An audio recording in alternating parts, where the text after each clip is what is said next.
بسم اللہ الرحمن الرحیم. ایاک نعبد و ایاک نستعین. سارے تحریک انصاف کے کارکنوں کو، ہمارے ووٹرز کو آج میں ہماری 26ویں سالگرہ کی مبارک دیتا ہوں. 26 سال پہلے چند میرے دوستوں نے مل کے لاہور کے ہالیڈے ان میں ہم نے اپنی پارٹی کا آغاز کیا، اور اس کا مقصد ایک ہی تھا کہ جو نظریہ پاکستان ہے، اسلامی فلاحی ریاست، اس کے اصولوں کے اوپر ہم اپنے نیا پاکستان بنائیں. اور ہماری پارٹی کے جو 3 مین پرنسپلز تھے: خوددار پاکستان، کسی کی غلامی نہ کرے، ایک ہر جگہ ہرے پاسپورٹ کی عزت ہو دنیا میں. دوسری چیز فلاحی ریاست، ایک انسانیت کا نظام جدھر ایک کمزور طبقے کی مدد کی جائے، جو کمزور طبقوں کو غربت سے اوپر اٹھایا جائے، جو کہ مدینہ کی ریاست میں ہوا تھا. اور پھر سب سے زیادہ ضروری چیز کہ کوئی بھی دنیا میں ملک ترقی نہیں کر سکتا جب تک وہاں قانون کی بالادستی نہیں ہوتی، انصاف نہیں ہوتا. اور انصاف کا مطلب یہ ہوتا ہے سب قانون کے نیچے ایک برابر. یہ نہیں کہ طاقتور قانون سے اوپر جو مرضی کریں، چوری کریں، ان کو NRO مل جائے اور بیچارے صرف غریب لوگ جیلوں میں جائیں. ان 3 اصولوں کے اوپر ہم نے پارٹی بنائی تھی.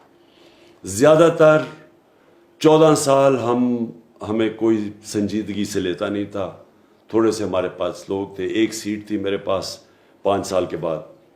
لیکن 14 سال کے بعد ایسا ہوا کہ اللہ نے لوگوں کے دل موڑے ہماری طرف، اور ایک دم مینار پاکستان سے شروع ہوا، اور یہ 30 اکتوبر 2011، اور تب سے پھر پارٹی بڑھتی گئی، بنتی گئی، اور ہمیں حکومت 2018 کو ملی.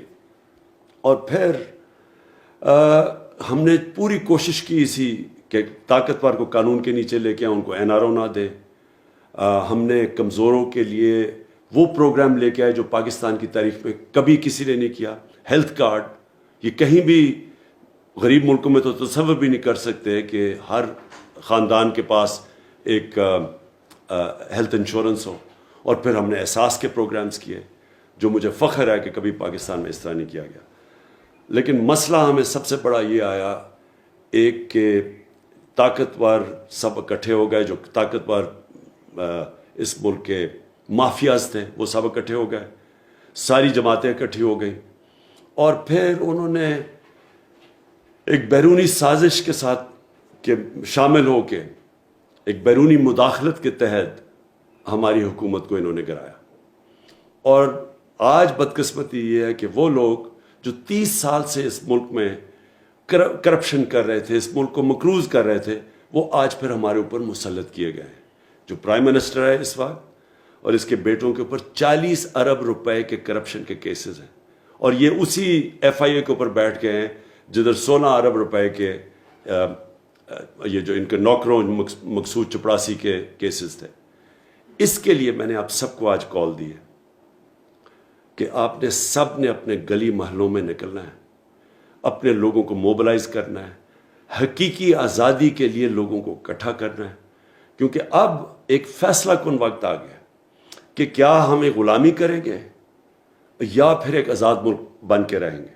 اور اس کے لیے کبھی بھی آزادی جد و جہد کے بغیر نہیں جیتی جاتی. میں سارے اپنے کارکنوں کے علاوہ سب پاکستانیوں کو کہتا ہوں کہ آپ نے تیاری کرنی ہے.